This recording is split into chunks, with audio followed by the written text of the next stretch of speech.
Welcome back, everyone. I brought Rivington back up on stage. He's going to talk to us about the last game. Welcome to we saw first off Champions a lane switch. Malphite was originally chosen to go top. They saw they picked Leona and they sent him bot. So what was behind that? You know, we've actually seen Wicked just kind of take that lane under his belt sometimes and say, hey, you know, I can build that magic resistance early. I can mitigate that rumble damage. But for them to switch the lane gave a huge advantage to Yellow P. He came out so early with a Phantom Dancer, and we see Kog'Maw being that not less expensive champion, but he can recipe his build the way he wants it and really use that attack speed on his W, the range, the percent damage on the health, and they really came together with that lane switch. It worked out hugely in their favor. Wicked did have a little bit of trouble in the end, but their team scaled very well into late game, and that's just how Malphite plays. Yeah, the entire team comp was actually completely beautiful because what they did was every time the fight started, they were able to disperse the opposite team. So there was a way to trade ult damage around. These guys were really tanky, and once all the lanes pushed up, they were able to just hang around Baron. So that team comp was obviously something that they picked out beforehand. You know, the team comp actually scared me a lot for CLG. Usually when you pick Shyvana in the jungle, you look for a team with heavy CC, or Shyvana is left to do damage on her own. She's left to chase, and burnout is used to catch up, not to do damage. But the way they formulated in those fights, the way they were able to shut down all their ultimates, the way Nunu was able to absolute zero N-rated, trying to stop that only with Leona, they really did put a great team composition together for a jungle Shyvana. Now, is that something that they can do again, or if they tried to load that team comp in, it would be counterpicked immediately? Well, a really big factor today came with Froggen once again. Yesterday we saw Froggen on Morgana. Morgana, not so much a champion that can go ahead and just 1v1 someone out of their lane late game if you find Ezreal or Corki down bottom.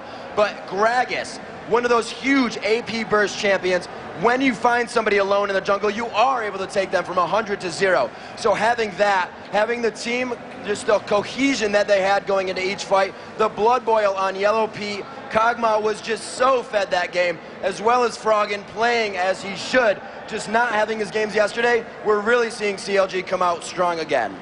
Well, let's see if CLG can take game 2, or Fnatic is going to try and take this back. I don't know how it's going to go, but I'm sure the casters in the booth have a bit of a better idea than I do. But before we go there, we have to find Jason in the crowd because one of our fans also has a prediction about the winner.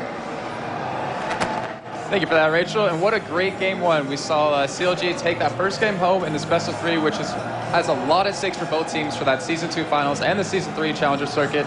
And with me now, I have Philip. And Philip, what were your thoughts on the first match? I think it was a great match from CLG. The lane switch was intense, and Wicked farmed so good bot lane. Even though Ryze was farmed, it doesn't matter. And what are your predictions for map 2 here? Because you can win this pretty sweet shirt. It's a carry only. I hope you play a carry. If not, you can switch it out. Sorry, I didn't. Who do you think's going to win map 2? I'm thinking CLG will win too. Okay, well, we have our second map bet from CLG. Let's see if they can take it home. And let's go back to Demon and Freak. Yeah, let's get game 2 underway. That's what we wanted to see. So, Freak, let's analyze what we thought. Now I'm going to give you a few opinions of some of the players. So we've got some of the CLG, the black players. They're basically talking about how they thought that Froggen was actually really quite off his game in that match. Okay. You know, saying he's normally very cautious in the routes he takes. He was being a little bit aggressive. Got caught a few times early on. And you know what? His stats actually weren't that crazy. It's true. Peke just played phenomenally well in that middle. We've got to give him credit. Yeah, he moved around so much, and you know it's very reminiscent of what we saw Moscow 5 do with Alex Ish on Ryze. Is he was just everywhere. He got into those fights and he dealt so much damage every single time, picking up kills left, right, and center, and he was just the force to be reckoned with. It was just so strong. And again, the same thing with Xpeke. He got in there, he got behind people. That one flank at the top lane where he came through the golem brush and the triangle brush up there, got in behind that turret and picked up that kill just before Froggen and Wicked arrived. It was that kind of play where they just scrapped together those fights. Xpeke was there at the right time. Those are the moves that Fnatic made that worked so very well. And yeah, Froggen was a little bit slow. Sometimes he got caught out, and he didn't have that same dominating performance. As far as the mid lanes went, Fnatic totally outplayed. And like I said last time, it was more Yellow Beat. It was that Kog'Maw that made it happen. And you know, I don't know quite what happened with Lamia. I don't want to call him out by making necessarily any mistakes. I think it was more the ganks that came out from CLG into that bottom lane where Malphite and Shyvana went together and they made things really difficult. But you just saw YellowPete continually outscale on Lamia. He just got more gold, more farm, more kills, and he was just a bigger threat. If Lamia had kept up there with YellowPete, it would have been, honestly, probably, I don't want to say a cakewalk, but a much easier game for Fnatic. But it was kind of a one-man show there, and they needed some other actors in that battle. Yeah, because N-Rated and Cyanide were taking out YellowPete early on. They mentioned to get on him. And then Lamia needed to be coming in and doing the damage behind it. Obviously, popped his GA. We saw how quick he went down. And then nothing else really came in behind it. You know, we saw Peke trying to get involved, and then obviously everyone turned his attention straight on Peke as soon as he came in. So effectively, Lamia was the man that was free to do the damage. He was off the side, could do as much as he can, but he fell behind in the farm early on, which is unusual. Don't get me wrong, the Lamia Melisane combo used to be such a strong one, whether it's because N-Rated joined them recently, they're a little bit of friction there or something, just something not quite so smooth, they're not quite ready to go for it. And, you know, there's been a lot talked about Gosu Pepper and Genja down the bottom, you know, how passive that Genja can be. Gosu Pepper's really aggressive, but sometimes he goes for plays, and Genja's not ready for them, or he's just, you know, if it's not really much a secure kill, maybe he doesn't go for it. Maybe Lamia's in that same mindset. Maybe N-Rated is a little bit too more aggressive for him. I don't know. Maybe there's just things like that, and he's just making him miss out on the CS. Or the fact that they did do the lane swap, and they just weren't quite prepared for it. CLG were more aware of it. They were quite happy to be at the top farming 2v1, whereas Wade, maybe they were trying to just zone out Wicked down that bottom lane a little bit too much and missing out on the CS. Yeah. Well, I think one thing that did happen, though, was they were very aggressive against Wicked's Malphite. But the problem was they're aggressive against a champion with a regenerating shield and a player who brought Summoner Teleport. So when they kept diving in, dealing damage to Malphite, they dealt some damage. They brought him down a little bit. Of course, Wicked is pretty tanky. Of course, he had 21 points in defense, flat armor, flat magic resist, things like that. So he's able to withstand that pressure early on. And then he just regenerates health, or he goes back to the base and teleports back to lane with more health potions. That they might have kept Wicked down a little bit, but they sacrificed a lot of minions while doing so. I'm actually not convinced that playing aggressively was the right play. They kept him from farming some minions, so as, you know, kept up and actually beat him in minions a little bit because of how aggressive Fnatic's double lane was. But even still, they fell behind in their own minions as a result. Whereas what you kind of saw CLGeu do was, you know, they let Soaz go for those Electro Harpoons. Soaz already knew to hide back, because if he ever walked into range, he'd take an Ice Blast to the face, he'd take Harass from Kog'Maw to the face. He knew it would be very scary. So Soaz was passive by default, and it allowed YellowPete to just keep farming. But what Fnatic did with their dual lane is they went aggressive by default. They forsook some of their own minions in order to harass Wicked, and that also, I think, helped Lamia fall behind. I didn't watch all the lanes 100% of the time, but in kind of thinking about the actions they were taking, seeing N-Rated initiate so many times onto Wicked, I would not be surprised if that's how it happened. Yeah, absolutely. I just got a couple of stats for you here as well. And, you know, we talked about Frog and how he maybe wasn't quite on his game. I spoke to him last night. He seemed pretty pensive. He wasn't quite up for it, you know. Maybe the fact that maybe they changed the bans towards him. We've seen Olivia banned, we've seen Carthus banned in, I think it's 80% of their games or something like that. Something crazy stats. You know, they do not let them on it.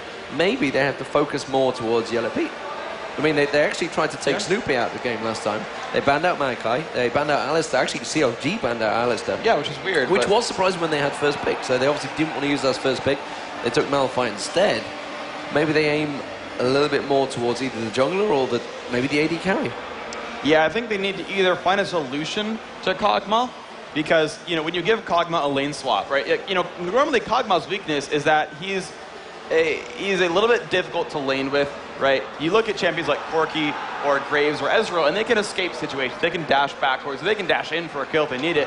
Kog'Maw, if he gets caught, it's a lot harder to get away as Kog'Maw. Now, he did bring Cleanse on top of Flash, so if he was stunned, he could break out of that and run backwards. But ultimately, CLGeu gave Kog'Maw a free lane. There is no way he's going to be afraid of Rumble in a 1 versus 2. There's no way that's ever going to happen. And when you have Kog'Maw, you're like, late game, easy victory. And you don't give him a difficult early game, it's just easy victory. And so I feel like one of two things have to happen. Either Fnatic reacts to those lane swaps and makes sure that they have an aggressive lane that works, and actually is put up against Kog'Maw. That Leona Ezreal should have had an okay time fighting against Nunu Kog'Maw in lane. It should have been fine, honestly. But the fact is, they didn't square off against each other, and so Kog'Maw got to farm for free. Or, yeah, they just banned Kog'Maw. They deal with lane swaps as they were. If it weren't for Kog'Maw being the attack damage carry there, they might have been okay to fall behind a little bit in minions. You know, someone a little bit less explosive, someone like Ashe or someone who's not going to quite take over a game that same level as Kog'Maw, maybe then Fnatic is okay with taking these weird 1v2s and letting the opposing carry farm for free. But ultimately, the way the picks were set up, Fnatic needed to either swap back or they needed to just babysit the heck out of that top lane and not let Kog'Maw free farm. And from what I remember with yesterday with Corki play, YellowPete playing Corki, he actually used the Valkyrie to be aggressive, which a lot, yeah, is something you really probably shouldn't ever do. You know, it's your escape. I mean, unless you know you're going to secure that kill. If you use that Valkyrie, it's got a really long cooldown on it. You get in there, you go too deep, and you're suddenly like, I'm dead. Because you've got no escape. And you're going to flash back out. You're only going to go back to where you started from on the Valkyrie. So immediately you're in trouble. So and you have to make that choice, of course. Maybe with Kog'Maw, he's just more secure play. He's played more secure, more clever. His positioning was really in the right place all times. Yeah, I mean, Kog'Maw's exceptionally long range, and YellowPete is a phenomenal player. So as long as you say, yes, you know, I'm going to stay in the back. I'm going to make sure I use Bioarcane Barrage. I'm going to make sure I don't, dive in, initiate. He's happy to hit tanks, honestly. That Bioarcane Barrage, it deals a percentage of his target's maximum health as bonus damage. So it's actually okay to hit a tank because that tank's going to take more damage from you anyway, so you'll still kill him very quickly. And when you're up in items like that, when you get a Last Whisper before anyone in the enemy team has like a Frozen Heart or a Randuin's Omen, you're totally fine to just attack tanks and just shred them in 5 hits. And that's what happened in those team fights. Okay, so the bans and picks coming out very quickly here. Nivea, Aurelia, and Alistair being banned out by Fnatic. This is such a difference from when it all started. You know, the bans and picks used to take so long. Now it's just like, bans, done. And these teams know each other. That's really what it is. Everything is out very quickly. Jason Malphite being banned out this time by CLG. So Nunu going to be the first locked-in pick for Fnatic, which means maybe they're going to go for Kog'Maw this time around, or they're going to have that Nunu Airs lane, which they have had, I believe, yesterday against Moscow 5. I may be wrong, but they're not going to get Airs anymore because it looks like that is the route the CLG want to go. So Kog'Maw available, and they're going Ezreal. Yeah, I would not want to pick Kog'Maw early on a team comp until you know what you're fighting. Yeah. Ultimately, and I think what CLGeu Gaming ultimately did was said, okay, we'll do Kog'Maw because we can lane swap, and because we know with Nunu that late game is going to be brutal. I really don't think, or rather, I believe that CLGeu Gaming knew from the second they picked Kog'Maw that they intended to lane swap. And when they grabbed the early Malphite and they saw, oh wait, Malphite's gonna 1v2 against Leona Ezreal. Sure, okay, yeah, lane swap, easy win, right? And I think they found that out within the first 3 picks. Now, interestingly, CLG actually going to be the ones going for Leona Ezreal, so you could have a very similar lineup in the making. We're going to see if that aggressive lane is counterpicked, or if they 1v2 someone who can actually survive that kind of matchup, like a Yorick, if Soaz plays it, and just sit back and survive it and give themselves an easy lane as well. Yeah, and currently in the tournament, YellowPete 2-0 with his Ezreal in that bottom lane. So on the Friday matches against Alternate. Yeah, Alternate, SK Blade Acer. Against Alternate, they went 2-0, obviously, and he was 100% successful that one. We are seeing Yorick coming out here with Graves, which immediately is an interesting one. I don't recall seeing a Graves this tournament. I'm not too sure. A couple times. We may have seen some early in the first day. Yeah, I know Elo Hell ran it against Moscow 5, and they very nearly won that game. That game, too, they were up in kills by quite a lot. They have locked in both. Nunu could be in the jungle, or he could be the support, but Nunu Graves is a very good lane. We've seen Yorick supports just the other week at IPL, I believe. The Yorick supports down that bottom lane for, I think it was Elements, and he actually he used to play a lot of support Yorick. Yeah. He used to play that a whole lot back with CLG, obviously with Curse as well. Yeah, you're right. You could see support Yorick instead. Nunu could still be anywhere else on the map, but I want to believe that Yorick is that 1v2 pickup. Yeah. Leaving Ezreal to free farm is not as scary, right? I think he's not that same level of late game just face crushing as you see with like a Kog'Maw or a Corki. Graves, I think, is a pretty comparable late game, but Graves is a much scarier 1v2 at the same time. That you pick a 1v2, you do a lane swap into a 1v2 for one of 2 reasons. One, you want to shut down that solo laner. You want to just dominate him so hard that he keeps dying and is just crushed out of the lineup. The other reason is you want to give your attack damage carry an easy matchup. And we actually saw kind of both those things happen in the last game, where Soaz had a really hard time in the 1v2, and Kog'Maw got free farm. Now, anything with Nunu is going to be able to be a shutdown lane. If you walk into range, it's going to hurt pretty bad. And honestly, I actually don't like this pick of Renekton right now because it's so easy for Fnatic to lane swap. And how is Renekton going to walk into a Nunu Graves and not die? Meanwhile, Yorick, he can kind of farm from a distance against this CLG setup. Actually, right now, I like Fnatic's lane setups. He's going to need a lot of help from Cho'Gath, I feel. And we saw Cho'Gath yesterday. I wasn't convinced by Jungle Cho'Gath. It worked very well, but I think Snoopy plays better on other champions. There is quite a few of them available. Maokai was available, but he's obviously chose not to go with that one, expecting the Rise pick, I think, realizing it's not that much of a magic damage team. It is a little bit, and Taric coming out there, so it is going to be Nunu jungle. Yeah, and that's going to be, there is the lock-in. I got to say, Rise was a good choice there. Pekka did phenomenally the first game. And we're going to see if CLG makes some switches here. They can always go for the AP cog, but I don't think the team comp really supports this right now. There's a lot of things available here for Froggen. Karthus actually is up, but he's going to look at the Gragas right now. He did an okay job last game. He actually brought in a lot of utility, and this could absolutely work. There's a lot of area of effect damage output. Just imagine Leona layering her ultimate on with that Cho'Gath Rupture, and then at the end of that all, you knock them all backwards with Gragas ultimate, or separate them rather. You put it in the center, you knock the front line back, you knock the back line back, you knock the front line forward, and just destroy that tank line, and then move on from there. So now we're going to see, as everyone swaps in their correct champions, it's going to be Jungle Cho, it's going to be a Leona Ezreal duo lane, and Gragas plus Renekton going to be the solos here. Yeah, Gragas the most popular pick of the tournament so far in terms of ability power, and the statisticians have shut me down and said Snoopy went 4-0-13 with Jungle Cho'Gath. Yeah, he did really, really well. He did do pretty well with them. So, I mean, we can't emphasize really how important this game is right now. CLG 1-0 up. They were so down yesterday. You know, the Season 2 finale coming up, only 3 teams are going to make it. Moscow 5 and SK Gaming are there. They're going to be the final coming up after this match, but they are already there. They're locked in. $2 million on the line when they get to LA in October. Season 3 is coming up as well, and that also puts them in role for that. There is other ways they could possibly get into it, but this is by far the most secure method of doing things. Yeah, this is 3 of the 8 slots now. This is 3 of the 8 slots. Now, for Fnatic, they're 1-0 down. It's do or die. They've got to go for it, man. This is their life on the line. They've had changes in their team recently, and Rating's only come in very recently. It would mean so much to these guys if they could get it, but CLG, man, the pressure on these guys as a really the biggest name in, we could say the biggest name, Counterlogic Gaming, I guess so. It was the one that was already there. But let's get over to Rachel and really emphasize this point and get this game underway, guys. Thank you, guys. Let's see how you feel about the potential of a Game 3 if we can get it for Fnatic. Or if you'd like to see Counterlogic Gaming in the finals in Los Angeles. What a great crowd, guys. You inspire the gamers. Thank you so much. I'll hand it back to Freak and D-Man.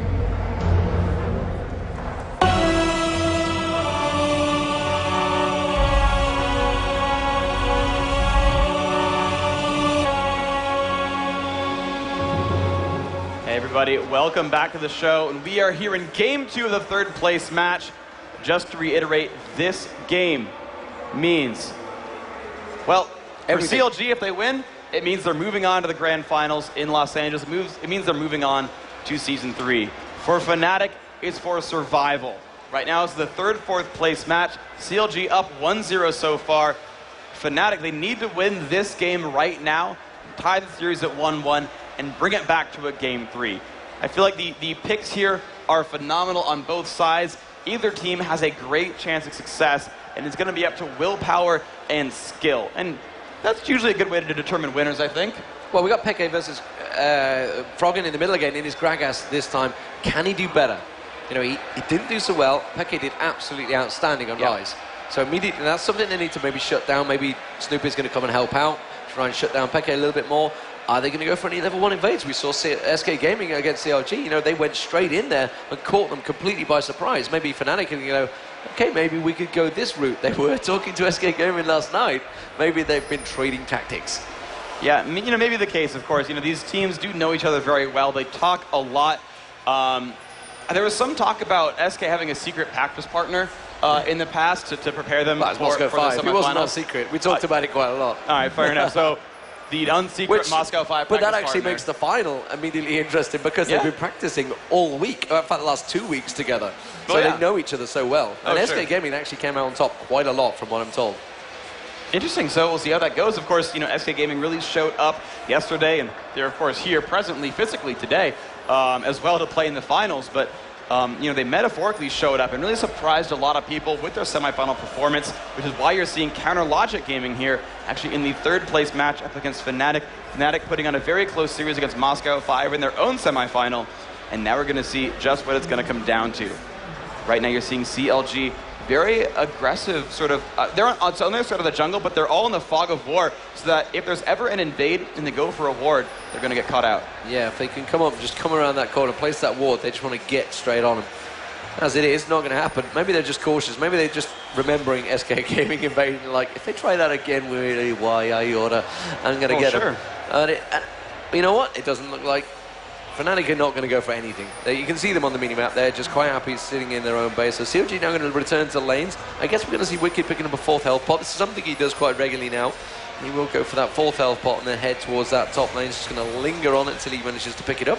I think Fnatic just mind-gamed CLG, because right now, Counter Logic Gaming's attack damage carry plus support went top lane, and York's just going to chill there himself and actually be in that 1 versus 2, whereas Graves Taric are actually at the bottom here for Fnatic and are going to fight up against Wicked. Now, I do not think for a second that CLG was like, hey, Wicked, want a 1v2 Graves Taric? Oh, yeah, dude, no problem. So I really think this was just Fnatic mind-gaming CLG, and this could be very, very brutal for him. Okay, so Snoopy not using the smite there to take out the red buff, having the help of Lamia, and this is their way of reversing things. So Lamia and Crepo going up, get my words right, Yellow Pete and Crepo going up that top there, taking the golem, so they're basically reversing what the map advantages of the blue team. A lot of teams talk about this thing, and instead they are switching things up, going up to that top lane quite happily. Now Renekton's going to be down that bottom. Snoopy's going to 1v1 the blue, and he has got smite available, but you can see that Nunu is also trying to linger, maybe going for it. You can see the teleport coming in. Let's have a look. Where is Nunu? Is he going to go for Frogging in this mid lane? You can see the Rune Prison going down from Beckett. There's going to be Cyanide coming around. Pops the Ice Blast in his face. He just flashes away, but that's a flash burned already.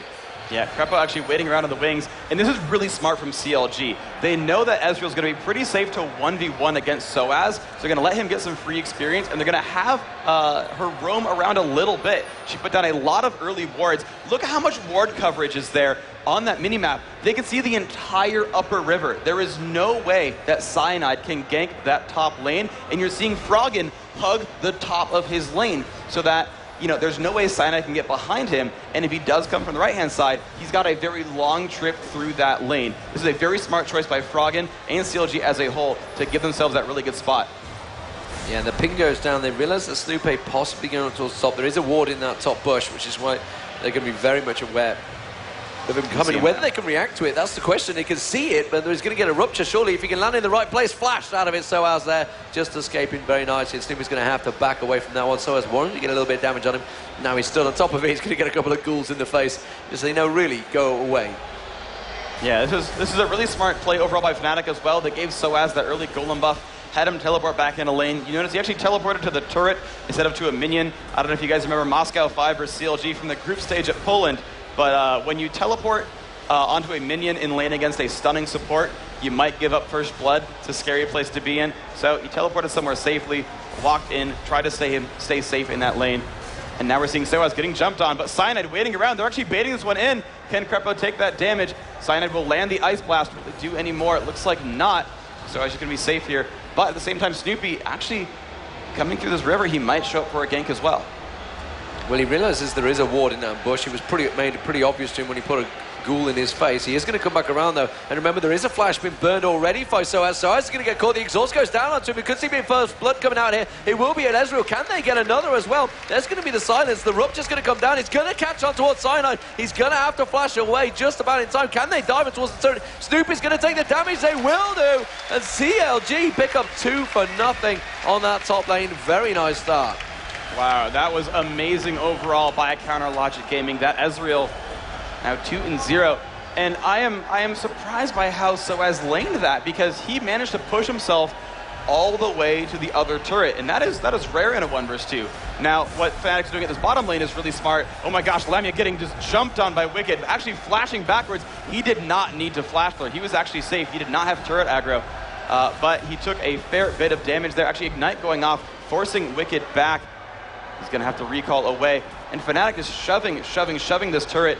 Even though it's allowing Wicked to last hit at turret, he's got 17 minions right now. They want that turret kill. That's actually their main goal with this lane swap here, or the non-lane swap, as it were. Pekka trying to put some harassment on Fraga, not doing too much damage. You're seeing 42 to 35, a pretty close minion score overall. But Yellow Pete, just like last game, off to an amazing start so far. No, it's actually Lamia that's off to the amazing start. This, well, you can see 2-0, but he is actually 20 CS behind. And obviously Lamia's had that tower shoved in the face of Wicked. Wicked obviously is going to be a little bit behind to start with. And you can see, despite the fact that Yorick has died in that top lane so he's still 10 CS ahead of Wicked, because Wicked's just had that lane in his face the entire time on that turret. So he's really been missing out in those first few levels. They could possibly dive in towards N-Rated. I don't think they're going to go for it, but they are really going to cause him problems. They are going to do a little bit of damage. They're going on towards it down that bottom lane. They're going to surely get on towards N-Rated. N-Rated now, the tower damage being tanked out by Wicked there. Times it out very nicely. Now is switching across to Snoopy. Snoopy's going to get out of the range of the turret. Wicked will pick it up, but I think the tower hit's going to come in. Yes, it will. Very nicely played by N-Rated there. He realised he's going to be able to get away with it. Soaz now being dived by Froggen on that top lane. The Ignite goes down. That will be the kill. Yellow Pete picks it up. And another good turnaround. That's a 3-for-1. 3-for-0 exchange, pushing on there, and Snoopy's just going to have to back away from this one. And that's the type of gameplay we kind of expected to see from Counter Logic Gaming. Great move by Froggen getting into that one, and you saw how well they danced away the turret aggro as well. Krepo went in first saying, look, my cooldowns are the longest, I don't do a lot of damage, once I've used my abilities, I'll tank the turret first, and I'll leave first. And then Froggen said, yes, I'll pull turret aggro, I'll use all my abilities, and then walk out. As I'm walking away, it's all yours, Yellow Pete. Take the gold, get your 3rd kill of the match. Thank you very much. That's going to be his. Yeah, so a good turnaround from Fnatic there. They needed that dragon. They fell behind in the gold, obviously, because of those kills. They've been losing out the lanes, and that is going to give them a good turnaround. Still slight CS advantage for Pekka in the middle. Just obviously got that tier of the goddess built up already. Just to be spamming out that spells as much as possible to start stacking that up. Meanwhile, it is Lamia that's actually had to go for the pickaxe there, which is a sign that, obviously went back a little bit early, was shoving that lane quite heavily. Feels there's no pressure on him at all, because he doesn't need to start stacking those Dorans. Instead, he's going to go directly for the Infinity Edge as quick as possible. Yeah, and he's going to just want to go for damage. I think it's a really good choice overall. Is right now, they know their mid game is not going to be great here for Fnatic. They know that, the early gold is better overall for CLG, and the decision point between getting an Infinity Edge versus getting a Bloodthirster is when you want your power. If you go for Bloodthirster, you want your power at about 20-25 minutes in. You finish that item pretty early on, around 15 to 16 minutes, and you start stacking up those charges, and you get 100 attack damage really early, and then you start killing people. But let's take a look at what happened on that tower tank at the bottom. N-Rated waiting around by the turret. Wicked goes in first. He takes that damage. There's a nice Rupture knockup as well. N-Rated taking so much pain, but he blew that one initial stun and made it very difficult. Now you're seeing Snoopy go for the damage, and he flashes away knowing that Wicked's going to have to go back in on this one, because Snoopy had already taken turret aggro, took just enough time to land that shatter, lowering his armor and making that fight happen. Yeah, so as it is, 9 minutes gone in this game, 4-1 to CLG. 1 dragon, though, to Fnatic, which is keeping them gold just about in it at the moment, but a 3-0 Yellow Pete is a massive difference. And now you can see Yellow Pete and Krepo heading down that bottom lane. So we're back to the true form, I guess, of League of Legends. The traditional meta is almost one way to put it, but a good dive on towards N-Rated there. Krepo's ult is going to go down. The massive burst of damage coming out. They had that one perfectly placed. The ward just in that bottom brush had him positioned absolutely bang to rights. There was no way he was ever getting out of that one. And now you're just seeing this aggressive bottom lane. Yellow Pete going to keep shoving up. He's got the 2 Doran Blades plus the Vampiric Scepter on top of 4 kills. Means Lamia's not going to enjoy that very much. He tried to rush the Infinity Edge, but he doesn't have any sustain right now. He was relying on Taric to keep his health pool up. No Doran's Blade, no Vampiric Scepter. Lamia is a bit squishy. If Yellow Pete dives here, Cyanide is waiting off in the wings. Lamia might try to bait that fight out of him, actually, doing some good early damage. But here comes Snoopy, and this is going to be a very difficult situation there. If Krepo tries to dive in, they could burst down Lamia. Cyanide's going to come in. Could actually maybe go for a flash absolute zero, but it'd be a bit crazy. He could just get silenced straight away by Snoopy there, so no way he was ever going to think about going for that one yet. He is level 5. That is a very good point, so he's never even going to get close to doing that one. It's good that we have these right people in our ears to just remind us how derping we are sometimes. What do you mean we? I'm perfect. Oh, of course you are. Top turret was taken down though, and you can see Wicked obviously keeping that pressure on towards Yorick in that top lane. As it is, item builds, you can see the Vampiric Scepter actually was picked up by Yellow Pete. Getting their names wrong all day long, I tell you. It's okay. Yeah, you know, it's good you're here to carry me. And again, the exact same dive on towards Enrated there. That's going to be Crepo taking a lot of tower damage this time. They didn't quite have the damage to go for it. Crepo just about escaping the collateral damage from Lamia there. Yellow Lamia. Man, you said it right. He's killing me, man. He's you said it right. me. No, you said it right. You had no mistake there. Yellow Lamia. You're fine. Wow, yeah, the amazing ability to burst there from that team. Actually, you know, using, I'm going to guess, armor seals as well on top of Eclipse just to add that extra armor all the time. So tanky. Now Pekka up in a 1v1, taking a lot of burst damage against Froggen. Pekka's not liking this one very much. His cooldowns will come back up in just 1 second. But that turret's going to mean safety as Cyanide comes in from the side as well. Yeah, so they're playing it safe. Blue buff currently. Who got the blue buff then for CLG? Did we miss CLG stealing a blue buff possibly away from Rise there? I'm not too sure, because Peke certainly hasn't got it. It's not available yet. Didn't see whether the roots were anything particular, so I certainly doesn't have it. No, does Nunu. Where's the jungler? That's what I'm after. It is, of course, Nunu, the jungler. It would have timed out by now if they did pick it back up, because it's going to respawn at about 7 minutes in, and it's 10 minutes. It's past 10 minutes in, so it might have just been a late blue take ultimately, because I believe Snoopy did start red. So the golem buffs are going to be you know, asynchronous here. So the first golem buff is going to spawn. It's going to spawn first for Fnatic on their side, and then it's going to spawn a little bit later on CounterLogic Gaming side. So you're going to see these windows where one's going to have it and the other won't. And that's just because of how the initial jungle clears started. So let's see how this is going to work out. So you can see that obviously a 4-0 Yellow Pete got that phase in there now, went for the double Dorans, but we can see that Lamia is rushing that Infinity Edge. He's now got the BF sword in there with the pickaxe, so that's the major components complete already. But he's going to have 0 hit points, so he's going to have to be so secure, so hiding at the back. He's going to be protected so heavily by Yorick. But when Yorick gets his ultimate on him, that's going to be massive damage early on in the fights. Yeah, and actually, you know, CounterLogic Gaming, they've got a decent set of dive buddies here. Snoopy can land a Rupture by chance, Crepo can land something, and then they can just dive in with Renekton. Oh, there's a possibility here. There we go, and taking a lot of damage, takes the full stun as well. So much burst.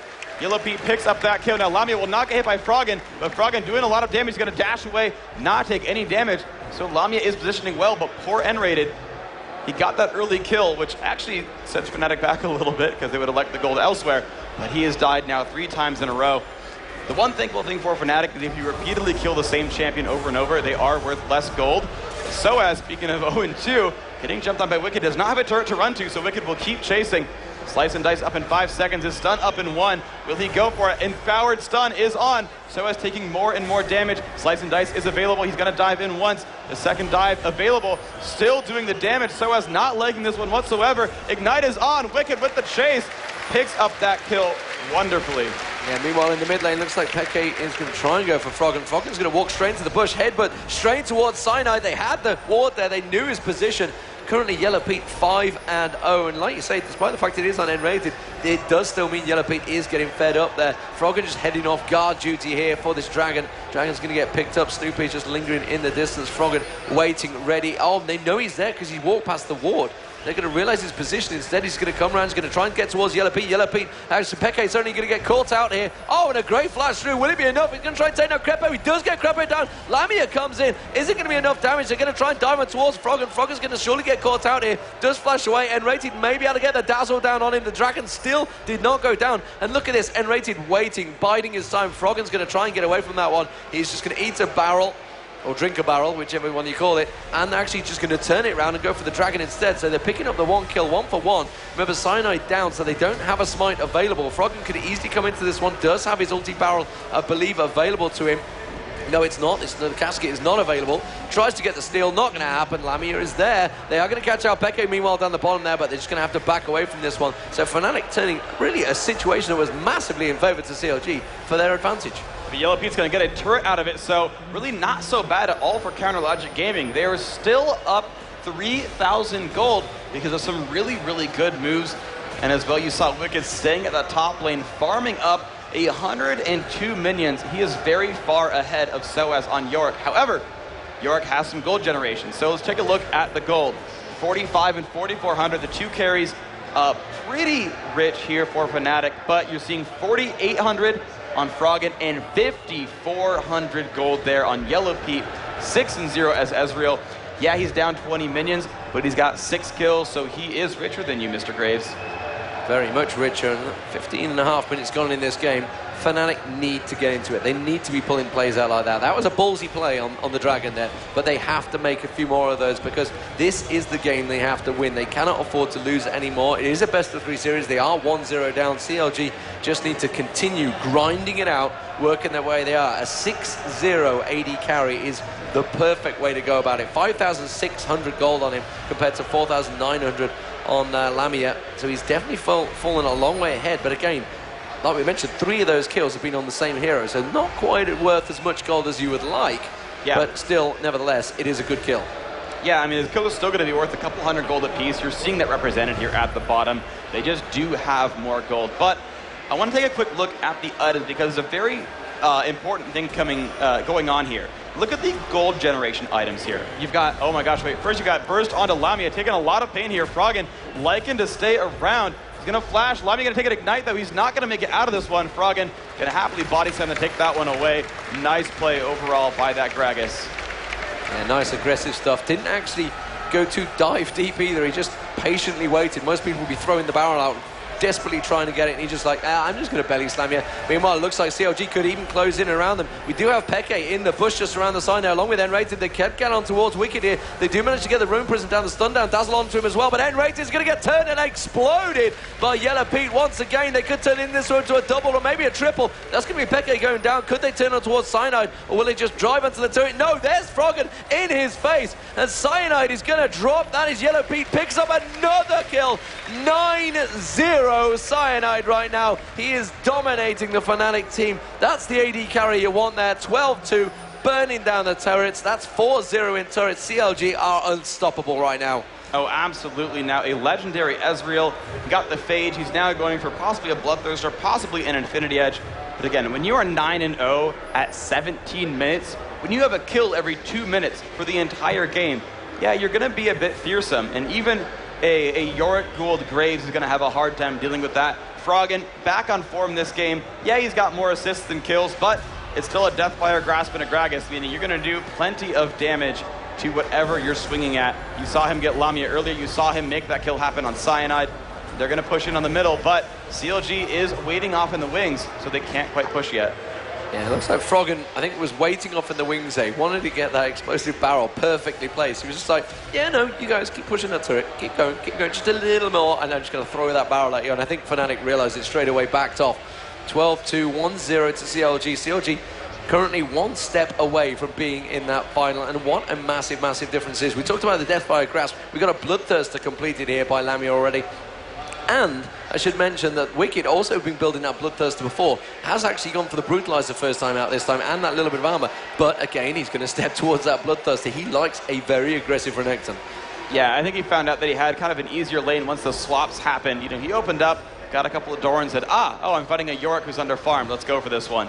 The Infinity Edge, of course, now also done on that Graves. It's been that way for a couple of minutes. He got it about 15.5 minutes in, but he is going to move on and go for his next major grab. You look at the chain vests here and you think he might actually, and of course fighting a Leona as well, he might go for the second item, Last Whisper. He's got plenty of attack speed thanks to having both Quick Draw and a Nunu on his team, so he might go for the armor penetration, or he might want the critical strike chance. But a lot of people sitting in brushes, unrevealed by wards. CLG wanting a flank here, and this could be a very good fight for them. They're up 6,000 gold. They do see that Fnatic has come down here.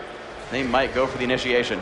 Yeah, they're not going to get caught out surely here. Enrated is actually going to get a belly dance in his face, and that's going to be a missed ulti by Crepo there. Cyanide trying to go for the absolute zero. Teleport comes in by Soaz. They're going to try and convert this one. Will they pick up any kills in it? I'm not too sure. Fnatic are quite in the right position. They're just getting shots on anyone that gets remotely close. They're trying to burn some damage down, but CLG is sat ready and waiting. Crepo's going to dive in on towards Peke. There's the explosive barrel straight on his face. Crepo, Peke is going to get dropped straight away. That's going to be the ultimate used by Yorick on towards Peke. Will it be enough to turn things around? That's a 10-0 10-0 Yellow Peak now. They have managed to turn one kill. Wicked goes down. Lamia is going to get caught out. Lamia gets dropped as well. And that is going to be the first time it's not actually Yellow Peak picking up the kill for once. It is going to be Leona Crepo, scumbag Crepo, picking up a kill. How dare you, as a support, get any kills ever.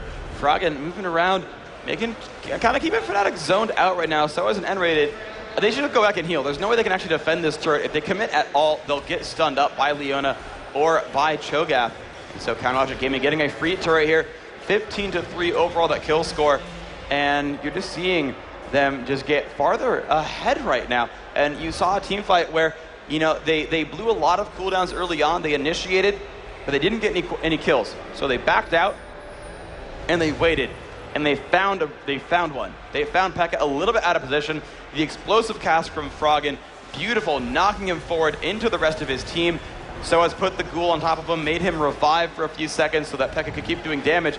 But Yellow Peak made it out of that fight, did not fall down. Only Crepo, and Crepo died in order to get a couple of kills. Yeah, Fnatic in desperation mode here. You can see it. They want that Baron quickly, but they're not going to be able to react to it because Wicked just got spotted. They were there. They wanted to go for it as quick as possible, realized they were not speedy enough, and they're just going to have to back away from this one. Fnatic starting to get the heckles going. They need to be so careful. The next fight they pick could well be their last because CLG are looking unstoppable right now. A 10-0-2 AD carry is not to be sniffed at. He's got that bloodthirster now building towards the Trinity Force. He will indeed be doing tons of damage, but the question is, can Fnatic take that damage?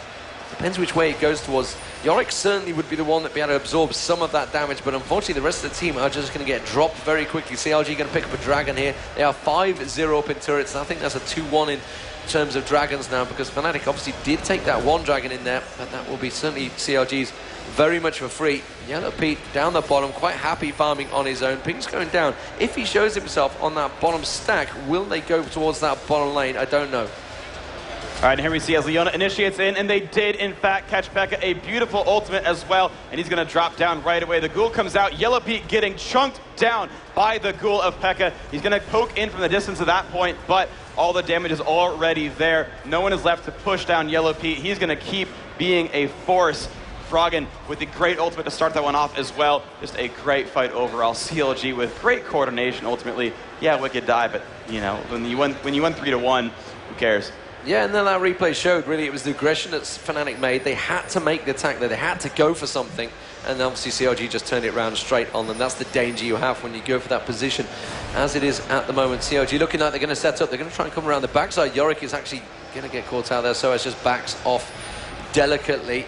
The pings go down. Fnatic well aware that CLG are around this bush. They know that there's going to be a ward in that bush as well. It's one of those face checks you just don't want to make, but you've got to do it. And then Rated was the man that chose to do it straight in there. Oh, he's surrounded. He has been completely pinpointed. They're going to go for him. And Rated just flashes away from that one. But Cyanide's also caught out. Wicked's going to get a stun down on Soaz. There's the explosive barrel coming in. Soaz actually caught out by that one. But they are just backing away and avoiding a lot of the damage very well here. P.E.K.K.A is going to turn around, get that rune prison on Froggen. Gets a good bounce across with that ultimate as well. And actually Fnatic did a fantastic job of avoiding all the damage from CLG. CLG burned out all of their ultimates bar the Cho'Gath. Yeah, and actually Fnatic only burned 2 flashes in doing so they still actually have 3 up, and that is, I mean, great trap by CLG. That was really well built, but the ability to react there from Fnatic, he only had to burn 2 flashes to make it out there. Now Flash, that cooldown is still longer than the cooldown of Explosive Cask, of True Shot Barrage, and a Solar Flare, but even still, that is, well, you know, we'll see. If they fight in the next 10 seconds, they'll still have half the cooldowns down. But otherwise, if they fight again in like 30 or so, it's just an advantage overall for CLG. Yeah, and you can see the timers already. The explosive barrel already there. Yellow Pete's ultimate almost back up. They are very short timers. CLG at the moment, though, just about going to back off from this one. So Fnatic now, if they wanted to go for it, would have to be very quick on that Baron. You can see the Wicked's going to show himself in that bottom lane in a moment. That may well be the time. Doesn't have teleport this game around. They are showing it immediately. Pings come down from CLG saying he is there. Wicked's now shown himself. Fnatic could well take advantage of this one. It's not quite the AD carry being away, but it's almost as much because he's got that Black Cleaver. He'll do a hell of a lot of damage along with that Brutalizer. Definitely could cause problems from Sin. Immediately Wicked's responding. He's like, no, I'm going to have to leave the rest of these minions. I've got to get up here quickly. Fnatic are not going to react to it though. Yeah, and actually, going back on Wicked's build, as you mentioned the Black Cleaver, that makes a lot of sense now. He's choosing to be an assassin, right? He knows that everyone on the back line is going to be squishy. He's not going to fight Yorick. He's not going to fight Tarek. He's going to pick up Graves. He's going to pick up Ryze. And when you add Black Cleaver on top of the armor shred from Slice and Dice and the armor penetration from Brutalizer, he's going to do just basically true damage on his abilities, and no one's going to really stand up to that easily. He's got 169 minions. He's got 2 kills. Wicked on Renekton is definitely scary and picking up hundreds of gold at a time as he just chunks down these minion waves. And just slice and dice and making it straight out. Oh no, Soaz just walked straight in towards CLG there. Snoopy's going to catch him out. Silence there. There was absolutely nothing he could do. Did manage to get his ultimate off there. It's going to be absolute zero coming out from Cyanide. Will it be enough? No, certainly not. Wicked gets involved, and there you go, chunking the damage, diving straight on them there. Gragas picks up 1 kill. Yellow Pete picks up another. Wicked certainly might just go down here if they can turn the damage around, but Peke just strolls straight into them, and then Wicked just eats him alive. Lamia, the only man to survive, just about escapes with a hair on his life, and that is going to be CLG picking up Baron here. Surely CLG now going to be feeling confident. They're going to have a shoe-in to that Season 2 regional finals that everybody expected them to be at. They expected to be there, but SK completely shocked them yesterday. Are they going to be able to get away with it today? Well, they're going to like their chances right now. So this Baron is going to go down. Everyone from CLGeu Gaming alive to enjoy that benefit. They're immediately going to split up, recall back. Their health bars are low. And their pockets are full of gold right now. So they're going to be, look at that, 17, 2,999, 1,500. Yeah, everyone's going to get a nice big item boost right here. Frog is going to push out this middle wave. And that's actually a nice little bit of foresight by him, knowing that oftentimes when a team kills Baron, they're low afterwards and they recall. And that is a cue for the other team to shove one of those lanes and pick up a turret. The only one that was really available there was that middle turret, and Frog had said, look, I'm going to take 10 seconds, throw this out, then go back with my team because I don't want to give up a turret kill. So even though they're in the lead, CLG making some really good decisions to make sure they don't give up anything. And speaking of giving up nothing, Fnatic with 0 turret kills and only 3 champion kills this entire game. Yeah, 11-0-5. Yellow Pete just says everything. As the AD carry, very strong. Has got that Trinity Force complete as well. Looks like the Guardian Angel now coming out on Yellow Pete and Wicked. So it's going to be the next item. Frozen Heart also coming out on the Snoopy. So he's going to be not only a huge dino, he's going to be a very hard to kill dino. And really the only damage, they realize it this time around, that Peke hasn't got the stats. He was so strong in the first game. This time he's 0-3-2. He's not been able to get involved in it. Lamia is really the only damage burst coming out now, because you look at Yorick, Yorick's purely built tank. Yes. He's just, they're just ignoring him. It's like, you go off the side, you know, this Tarek thing, you can get over there because you're not really a problem right now. It's only Lamia they're worried about. Yeah. And, you know, all he's got is that Phantom Dancer and Infinity Edge. There is no hit points there. He's going to be so low on the hit points. It's going to be very easy to kill if he gets called out. And Crepo's been doing fantastically well with that sort of Stunfire stun. I'll get my word out. And Wicked as well. He has a Guardian Angel, which means he can just tank up a lot of that early damage, which means that until a Last Whisper is completed on Graves, he's not going to be getting kills very quickly.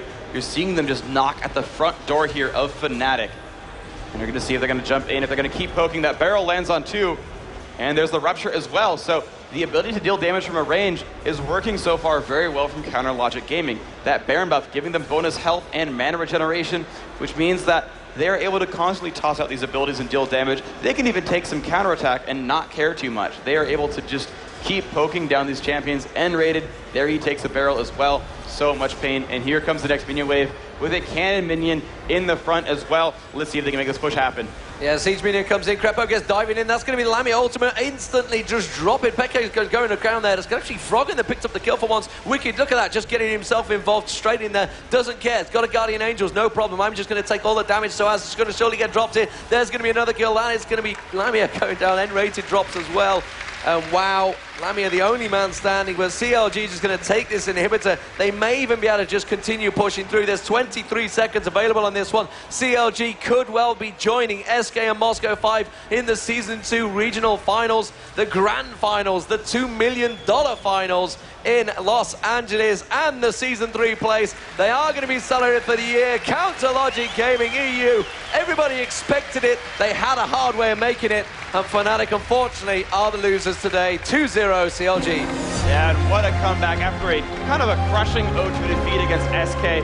You see them up on screen now. CLG hugging it out, smiles on their faces. And and they are so excited to be making it through here, finally taking the victory they wanted for a very long time. There we go, beating enough opponents to make it into third place. A phenomenal showing from everybody on that roster. Oh, nice. Wow. Wow, they came up with Is this Robert that's just brought them out? Robert Del Papa there, the manager of CLG, brings them all a rose. That's Congratulations. That's a touching move.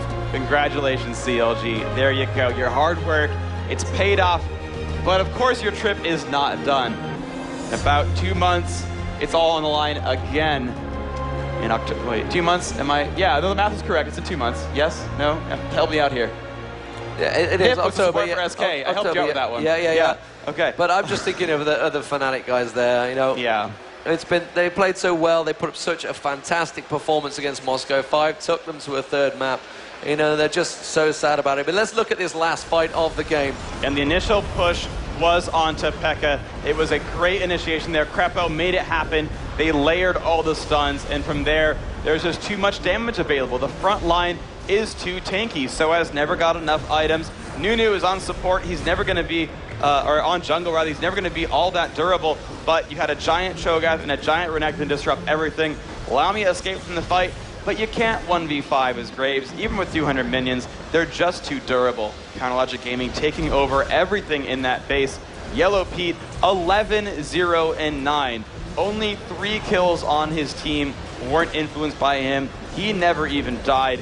MVP of that game. Actually, MVP of the series, Yellow Pete. Even got the kill on the Nexus at the end.